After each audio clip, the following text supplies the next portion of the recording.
Lo normal son tipos pues en torno a otros rangos, ¿no? Bueno, quiero preguntaros si es posible, voy a poner este gráfico porque lo he visto en Nautilus Research y se está hablando mucho ahora por el tema estacional, ¿no? Tenemos las midterms, que ya se está hablando de que estacionalmente pues, tienden a ser positivas para el mercado. Tenemos también ahora el dato de inflación, que puede ser un catalizador a corto plazo por una mejora que estamos viendo ahora. También tenemos el dólar, que bien lo ha mencionado Rafael, que está perdiendo fuerza en las últimas semanas. Los intereses ahora apuntando un poco a la baja, descontando una Fed menos hawkish. Y pregunto, aunque estemos en un mercado bajista y las cosas puedan empeorar de aquí a 2023, que ahora hablaremos de eso, ¿es posible ver un rally de Santa Claus, ese mítico rally para final de año que todos los inversores esperan con ansias, Pablo? Yo creo que este año es más complicado. Es decir, la verdad es que estamos teniendo un año muy difícil en todos los aspectos. Vemos un gráfico de cualquier índice y es como para echarse a temblar, ¿no? Las dificultades de los cambios de tendencia que hemos tenido, por ejemplo, en febrero, un mes súper complicado. Después las caídas en junio, recuerdo que rompieron las piernas a muchas carteras, y desde luego el mes de septiembre, octubre han sido muy, muy complicados. Rally de Navidad. Es que el rally de Navidad viene por el efecto consumo. No olvidemos que muchas compañías, sobre todo obviamente los retailers, tienen gran parte de sus ventas al final del año. Mañana precisamente tenemos el 11-11 famoso del Día del Soltero. Empezamos después a tener pues el Thanksgiving, Black Friday y toda la campaña navideña tan importante en los países europeos. ¿Eso qué significa? Que, bueno, pues a priori el consumo es el que tiene que tirar, y el que tira del rally de Navidad, el efecto maquillaje en las carteras. La gente quiere terminar el año con las compañías que han funcionado bien y que han tirado los índices. Pero claro, si tenemos una subida tan fuerte de la inflación, si tenemos un consumo que se está empezando a resentir, si tenemos anuncios tan obvios como los estocajes que empiezan a crecer en muchas de las compañías de retail, hablamos obviamente de non-food retail, bueno, pues el rally de Navidad va a ser muy complejo. Ya hemos visto, como bien avanzabas antes, anuncios de despidos masivos, pero incluso en el sector bancario, en el sector, he visto también Stripe ha hecho un anuncio fortísimo, Facebook, Meta también lo ha hecho, y por supuesto algunas compañías han dado unas expectativas flojas de inversión publicitaria, como ha pasado con Google, como ha pasado también con Amazon, etc. Es decir, wow, todo apunta a que rally de Navidad, rally de Santa Claus,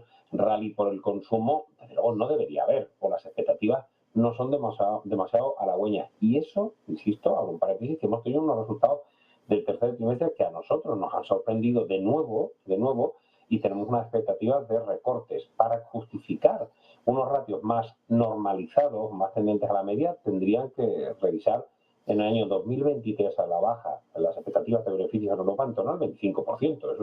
Eso es un mazazo, ¿no?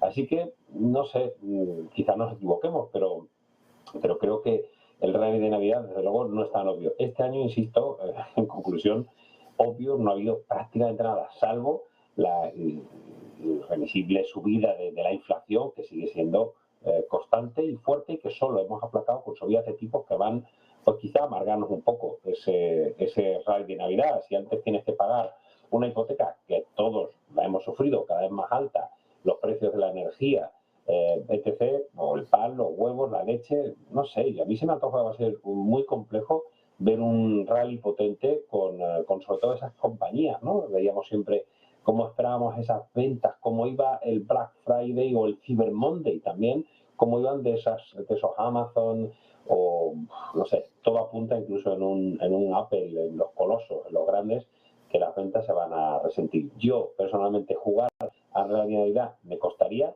Dos de los sectores que se han visto más afectados por las subidas de tipos, eso sí está funcionando este año, es el sector retail y el sector de real estate, que obviamente pues hoy hemos tenido un tirón del real estate, de la tecnología, etcétera, pero solo por una noticia, como comentaba anteriormente Rafael, una noticia sorprendente con un buen dato de inflación, o un dato mejor que lo previsto, más que decir que es un buen dato de inflación, un 7,7%, después de subidas de tipos tan sumamente rápidas.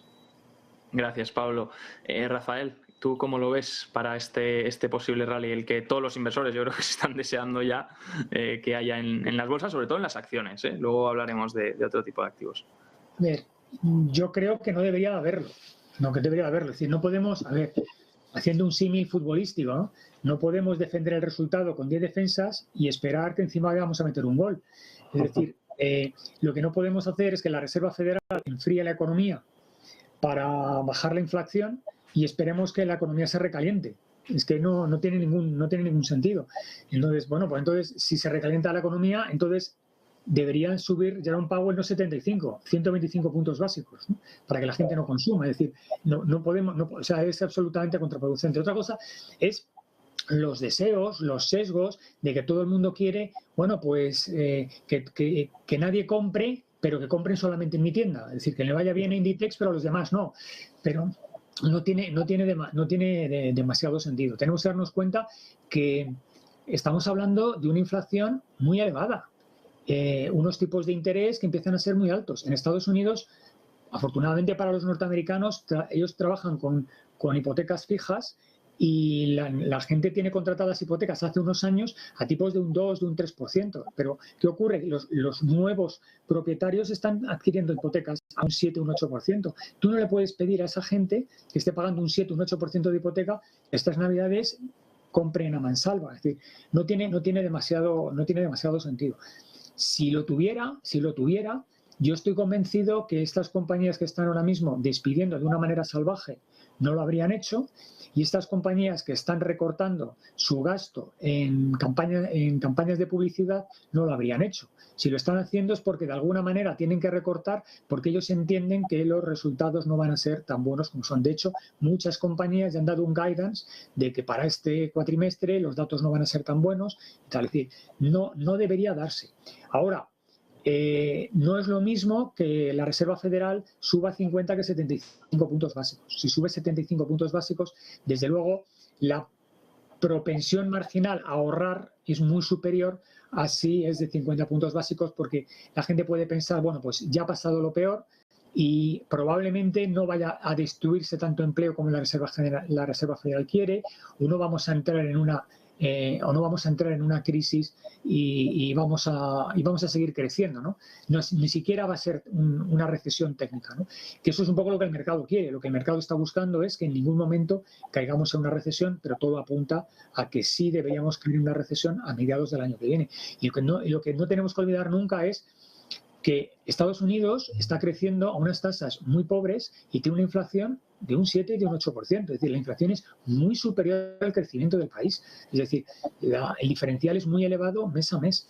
Y también tenemos que ver que los componentes que han hecho que la inflación en este último dato haya bajado, todo apunta a que probablemente el mes que viene incluso ayude más a que el dato baje. Pero yo pienso que la Reserva Federal necesita una confirmación de los buenos datos de esta consulta para poder considerar el soltar el pie del acelerador. Además, ocurre una cosa muy curiosa en Estados Unidos, es que en el momento que les das pie, el mercado sobrereacciona, porque la verdad es que hoy las subidas en bolsa han sido verdaderamente brutales y es lo que te digo, ¿no? Que sobrereaccionan de una manera muy salvaje y podría volver a ocurrir lo que pasó en los años 70, que ya te lo comenté antes, ¿no?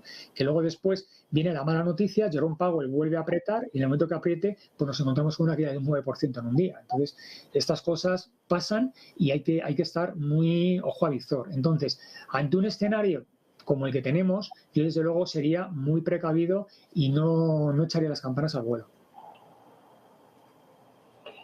Estaba mirando por aquí el índice, precisamente el índice de Fear and Greed de la CNN Business, que va siempre muy en línea con nuestro índice de sentimiento de mercado en Divacons Alpha Value, y se ha puesto ya en 62 puntos, es decir, ya claramente en el territorio de la codicia, y justo hace un mes estaba mirando, estábamos en el territorio del extremo miedo, en 20 puntos, es decir, el movimiento ha sido claramente demasiado visceral hacia un optimismo, como comentaba Rafael, que bueno, pues, se puede dar la vuelta muy rápido, simplemente con algún mensaje de Jerome Powell o esa subida que se espera, si no recuerdo mal, para el 14 de diciembre de 50 puntos básicos, ¿no? Nosotros esperamos 50 puntos básicos. Yo creo que 75 ya sería un mensaje demasiado agresivo que el mercado no está esperando ya en estos niveles, ¿no? Nos quedan posiblemente 2 cartuchos, ¿no? Ojalá nos queden 2 cartuchos para llevar los Fed Funds, como se dice ahora, al 4,75 y no al 5 o 5,25